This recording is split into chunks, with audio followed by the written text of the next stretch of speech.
إن الحمد لله نحمده ونستعينه ونستغفره ونؤمن به ونتوكل عليه ونعوذ بالله من شرور أنفسنا ومن سيئات أعمالنا من يهده الله فلا مضل له ومن يضلل فلا هادي له وأشهد أن لا إله إلا الله وحده لا شريك له وأشهد أن محمدا عبده ورسوله اللهم صل على محمد وعلى آل محمد كما صليت على إبراهيم وعلى آل إبراهيم إنك حميد مجيد اللهم بارك على محمد وعلى آل محمد كما باركت على إبراهيم وعلى آل إبراهيم إنك حميد مجيد أما بعد فإن خير الحديث كتاب الله وخير الهدي هدي محمد صلى الله عليه وسلم وشر الأمور محدثاتها وكل محدثة بدعة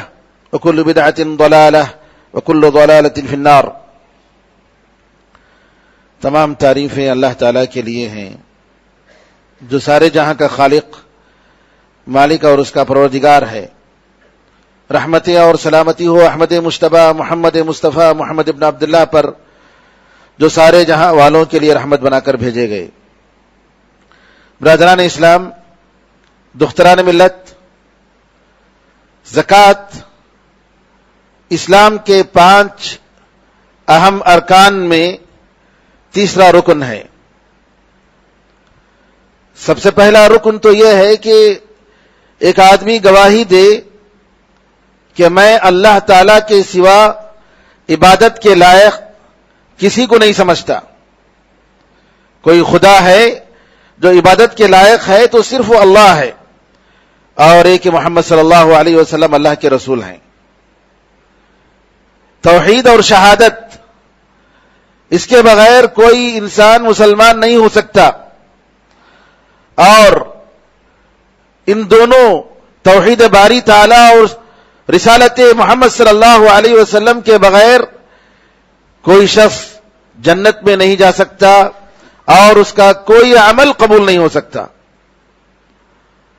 چاہے وہ کتنا ہی کام کر لے، خیراتی کام، ویلفیئر کام، انسانیت کی فلاح و بہبود کے کام، عبادت ہی کر لے اپنی مرضی کے مطابق، جب تک توحید نہ ہو، ایمان نہ ہو، اس کا کوئی عمل اللہ تعالیٰ کے سامنے قبول نہیں۔ ایمان شرط ہے، ایمان شرط ہے، اور ایمان کے بغیر اللہ تعالیٰ کسی بھی عمل کو قبول نہیں کرتا۔ قرآن میں اللہ نے فرمایا وَقَدِمْنَا إِلَى مَا عَمِلُوا مِنْ عَمَلٍ فَجَعَلْنَاهُ هَبَاءً مَنْثُورًا، ہم نے ان کے جو اچھے عمل ہیں، جو ایمان نہیں رکھتے، جو کفر کرتے ہیں، ان کے اعمال کی طرف ہم نے قصد کیا اور ہم نے بکھرا ہوا غبار کے جیسے بنا دیا۔ جی ہاں، ان کی کوئی حیثیت نہیں ہے نیک عمل کی جب تک انسان کے پاس ایمان نہ ہو، لہذا ایمان شرط ہے، سب سے پہلا رکن۔ دوسرا رکن اسلام کا نماز۔ نماز کے بغیر ہمارے جتنے ارکان ہیں اور جتنی عبادتیں ہیں وہ بھی بیکار ہیں۔ نبی کریم صلی اللہ علیہ وسلم نے فرمایا العہد الذی بیننا وبینہم الصلاۃ فمن ترکھا فقد کفر، ہم میں اور غیروں میں جو فرق ہے وہ نماز کا فرق ہے۔ اگر کوئی نماز چھوڑ دیتا ہے تو وہ کافر ہے۔ نبی کریم صلی اللہ علیہ وسلم کا یہ جملہ کہ نماز نہیں پڑھنے والا کافر ہے، میرے بھائیوں، اس کا مطلب جمعہ اور عید کی نماز نہیں، بلکہ روزانہ 5 وقت کی نماز۔ بعض لوگ روزہ تو رکھتے ہیں لیکن نماز نہیں پڑھتے ہیں، ان کا روزہ بیکار ہے۔ اگر آپ نماز نہیں پڑھتے ہیں، 5 وقتہ نماز کے پابند نہیں ہیں، تو آپ کے روزے کی کوئی حیثیت نہیں ہے۔ اللہ تعالیٰ نے ابلیس کو صرف ایک سجدے کے لیے اپنی رحمت سے بھگا دیا، مردود کر دیا، ملعون کر دیا، صرف ایک سجدے کا انکار کرنے پر، اور ہم کتنے سجدے چھوڑتے ہیں۔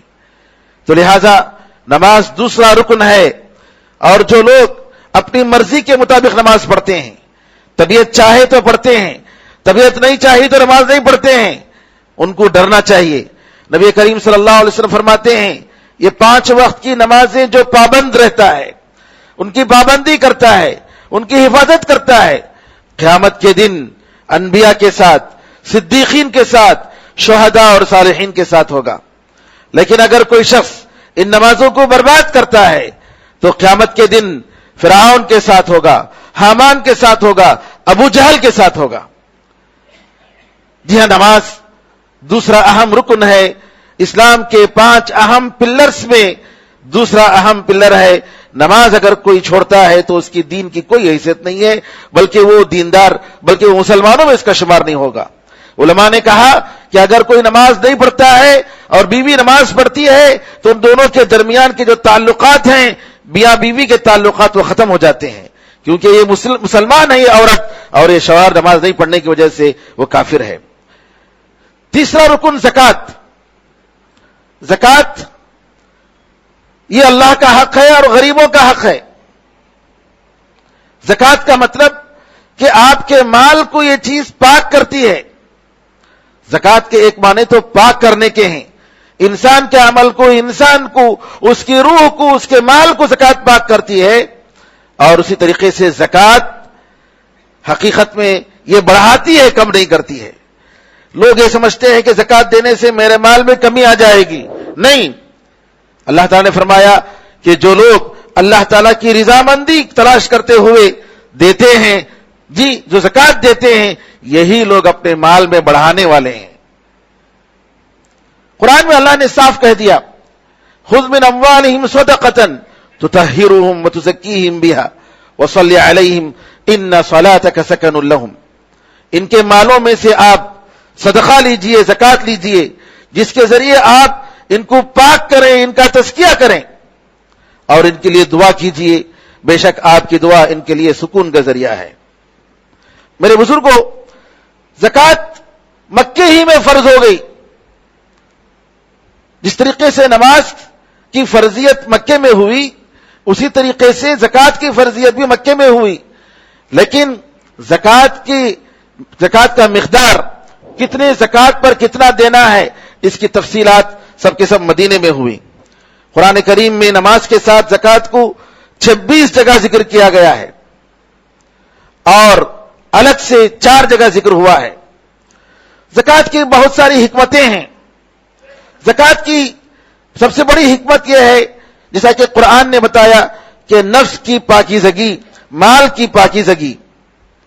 اور دوسری حکمت، زکوٰۃ کی وجہ سے مال میں اضافہ ہوتا ہے، مال میں برکت۔ میرے بھائیوں، برکت کا مطلب کثرت نہیں ہے۔ لوگ کیا سمجھ جاتے ہیں کہ برکت کا مطلب کسی چیز میں زیادہ ہو جائے، نہیں۔ برکت اللہ تعالیٰ کی طرف سے ایک انعام ہے، ایک احسان ہے، کہ آدمی اپنے مال میں سمجھتا ہے کہ اللہ تعالیٰ نے مجھے اتنا سب کچھ دیا ہے، اس کی ضرورتیں پوری ہو رہی ہیں، اس کی کفایت شعری میں زندگی گزر رہی ہے، اور الحمدللہ کسی کا محتاج نہیں ہے۔ یہ برکت ہے، مال کی کثرت کی وجہ سے نہیں۔ کتنے ایسے لوگ ہیں جو لاکھوں اور کروڑوں روپے کماتے ہیں، پھر بھی وہ محتاج ہیں، پھر بھی ان کی ضرورت پوری نہیں ہوتی ہے۔ کیوں؟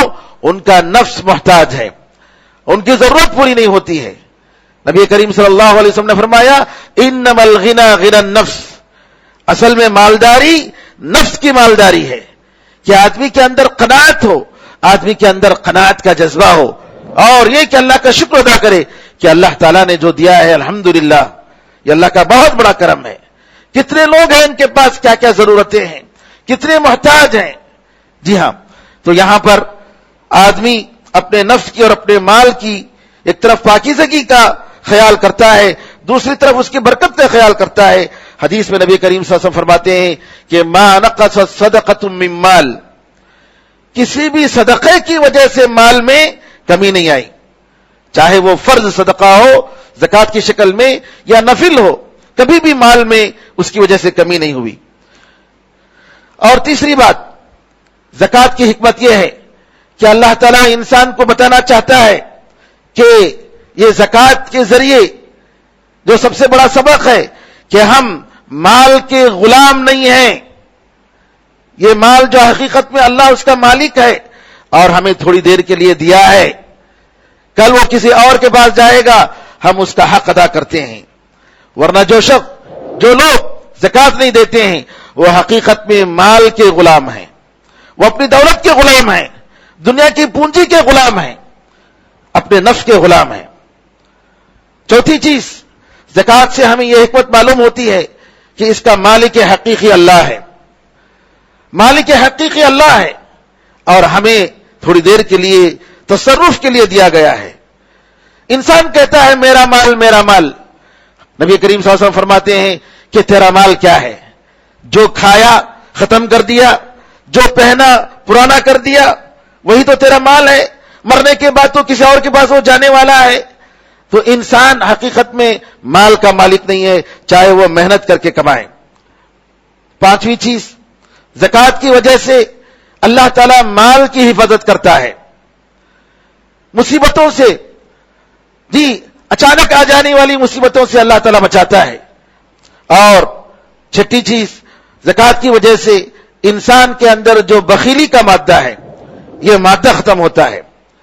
ساتویں چیز کہ زکات کی وجہ سے معاشرے میں محبت، مالدار اور فقیر اور غریب لوگوں میں آپس میں تعلق بڑھتا ہے، ایک دوسرے کا خیال کرنے سے معاشرے میں محبت بڑھتی ہے۔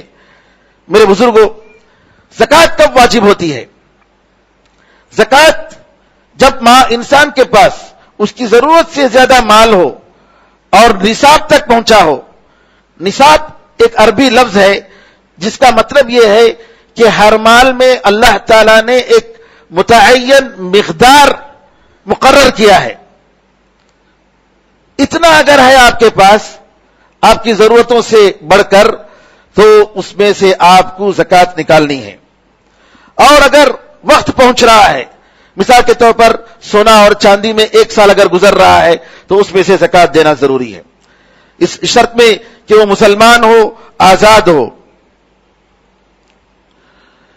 یہاں ایک بات میں بتاؤں کہ بچے جو چھوٹے ہیں ان کا اگر کوئی مال ہے اس میں بھی زکات ہے، اسی لیے عمر رضی اللہ عنہ کہتے تھے یتیموں کی مالوں میں زکات نکالا کرو، کہیں ایسا نہ ہو تجارت کیا کرو، یتیموں کے مالوں میں تجارت کیا کرو، کہیں ایسا نہ ہو کہ زکات اس کو ختم کر دے۔ اسلام کا یہ تصور ہے کہ آپ کے پاس اگر مال ہے تو اس مال میں آپ بزنس کریں، اس کو بڑھانے کی فکر کریں۔ آپ اس کو ڈم کر کے رکھ دیتے ہیں، لاک کر کے رکھ دیتے ہیں، اسلام اس کا قائل نہیں ہے۔ اس میں بزنس کیجئے، اس میں آپ انویسٹمنٹ کیجئے، جی اس کو بڑھانے کی فکر کیجئے۔ تو مال بہرحال مال میں جب زکات کے مقدار کو پہنچ جاتا ہے، چاہے وہ چھوٹے بچے کا مال ہو یا بڑے کا مال ہو، یتیم کا مال ہو، مرد کا ہو یا عورت کا ہو، اس میں زکات ہے اور زکات دینا ضروری ہے۔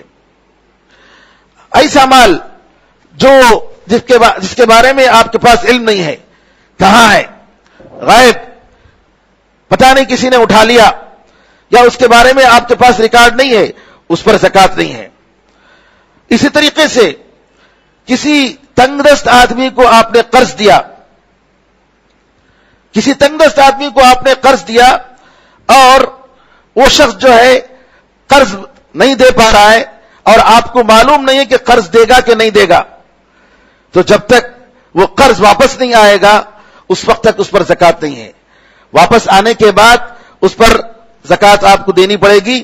بعض علماء کے خیال میں یہ ہے کہ ہر سال کا زکات دینا ہوگا، اور بعض علماء کا خیال یہ ہے کہ نہیں، ایک مرتبہ اگر زکات دے دیں گے تو کافی ہے۔ اور یہی صحیح ہے کہ اگر ایک مرتبہ اگر آپ نے کئی سال سے آپ کا مال پڑا ہوا ہے اور وہ واپس نہیں دے رہا ہے، 10 سال کے بعد وہ مال آپ کے پاس آیا تو 1 سال کا زکات آپ کو اس پہ نکالنی پڑے گی۔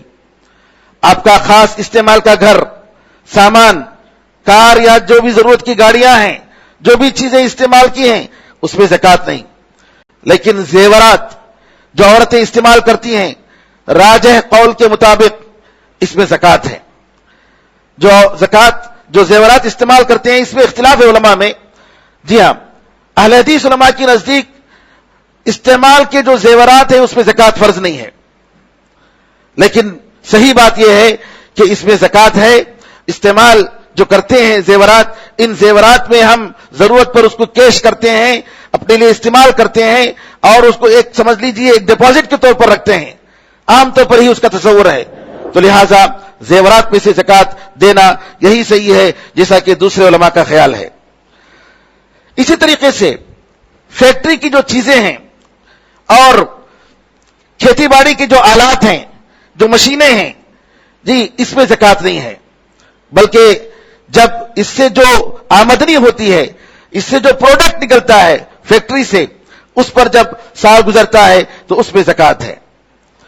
اور اسی طریقے سے عام استعمال کی چیزیں ہیں، مسجدیں ہیں، دعوی سینٹر ہیں، اور اسی طریقے سے حکومت کے جو اموال ہیں ان میں زکات نہیں ہے، بیت المال کے مال میں زکات نہیں ہے جو عام لوگوں کے لیے استعمال ہوتا ہے، ان ساری چیزوں میں زکات نہیں ہے۔ یہ سب اللہ تعالیٰ کی طرف سے جی بندوں پر ایک کرم ہے، ایک رحم ہے کہ اللہ تعالیٰ نے اپنے دین کو بہت آسان کیا۔ اگر کوئی شخص جس پر زکات فرض تھا اور وہ زکات دیے بغیر مر گیا تو وارثین کا فرض بنتا ہے کہ اللہ کا حق نکالیں، اس کے مال میں سے زکات نکالیں، یہ اللہ کا حق ہے۔ زکات کے کیا مقدار ہیں؟ زکات کے جو مقدار ہیں میرے بھائیوں، اس میں بھی شریعت نے بڑی حکمت کے ساتھ جتنی آپ محنت کرتے ہیں اس کے حساب سے اللہ تعالیٰ نے زکات کو رکھا ہے۔ کوئی آدمی زمین کھود رہا تھا، زمین میں سے خزانہ مل گیا، پرانے زمانے کا خزانہ۔ پرانے زمانے میں لوگ جی سونے اور چاندی کے برتن اور پتہ نہیں کیا کیا اندر دفن کر کے رکھتے تھے، کبھی کھودتے ہیں تو ملتا ہے۔ تو اگر یہ مل جائے تو اسی وقت اس کا 5واں حصہ یعنی 20% زکات دینی پڑے گی۔ بغیر محنت کے آپ کو جو ہے یہ چیز ملی تو 5واں حصہ 5 حصوں میں تقسیم کیجئے اور 1 حصہ زکات میں دے دیجئے 20%۔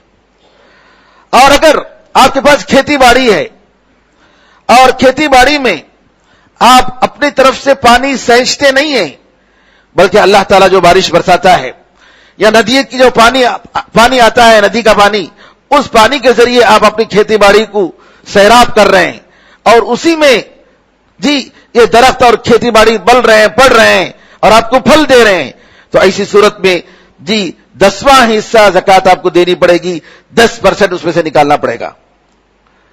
بعض لوگ سمجھتے ہیں کہ اگر ان کے پاس کھیتی باڑی ہے یا باغات ہیں تو اس میں زکات نہیں ہے، غلط تصور ہے میرے بھائیوں، اس میں سے باقاعدہ زکات نکالنی ہوگی۔ اگر آپ اپنی طرف سے سینچ رہے ہیں تو اس میں 20واں حصہ 5% نکالنا ہے جی۔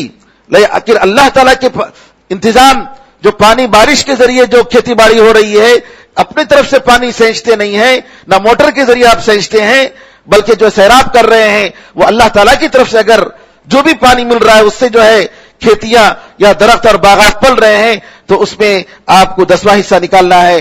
لیکن اگر محنت اپنی طرف سے ہو رہی ہے تو اس میں 5% 20واں حصہ زکات ہے۔ اور اگر جس میں محنت زیادہ ہوتی ہے، سونا چاندی، پیسہ، روپیہ، اس میں آدمی کی طرف سے بہت محنت ہوتی ہے، صبح شام محنت کرتا ہے، اسلام نے اس میں صرف 40واں حصہ زکات فرض کی ہے، 2.5%۔ آپ ذرا دیکھیں کہ اسلام کتنا سائنٹیفک مذہب ہے اور کتنا سبحان اللہ کتنی حکمت کے ساتھ قرآن کا جو اسلوب، قرآن کا جو قانون ہے، لا یکلف اللہ نفسا الا وسعها، کہ اللہ تعالیٰ کسی بھی انسان پر اتنا ہی برڈن ڈالتا ہے، اتنا ہی مکلف کرتا ہے جتنا اس کی طاقت ہے۔ اس کی طاقت سے بڑھ کر اسلام کسی بھی انسان کو حکم نہیں دیتا۔ زکات سونے کا عام طور پر، اور سونا میرے بھائیوں کرنسی، سونے کے حساب سے آپ زکات نکالنی پڑے گی، کیونکہ جو کرنسیاں ہیں آج کل ان کرنسیوں کو سونے سے جوڑا جاتا ہے۔ نبی کریم صلی اللہ علیہ وسلم کے زمانے میں کرنسی 2 قسم کی ہوتی تھی، ایک سونے کی اور دوسری چاندی کی۔